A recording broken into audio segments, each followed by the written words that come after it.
नमस्कार शेतकरी मित्रांनो, हे शेतकऱ्यांच्या बँक खात्यात हेक्टरी 25,000 रुपये जमा होण्यास सुरुवात। येथे पहा पात्र शेतकऱ्यांची यादी। तर अतिवृष्टी, पूर्व चक्रीवादळ यासारख्या नैसर्गिक आपत्तीमुळे शेती पिकांचे नुकसान झाल्यास पुढील हंगामामध्ये उपयोगी पडावे याकरिता शेतकऱ्यांना निविष्ट अनुदान स्वरूपात एका हंगामात एक वेळेस याप्रमाणे राज्य आपत्ती प्रतिसाद निधीतून विविध दराने मदत देण्यात येते। तसेच आपत्ती प्रतिसाद निधीच्या इतर मान्य बाबींकरिता देखील विविध दराने मदत देण्यात येते।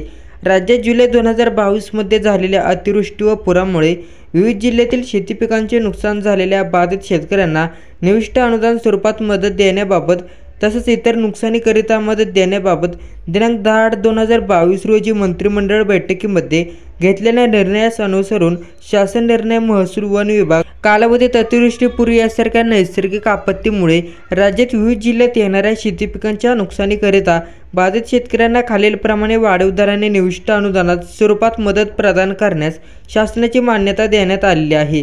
10 एप्रिल 2023 रोजी JR म्हणजे शासन निर्णय निर्गमित करण्यात आलेला आहे।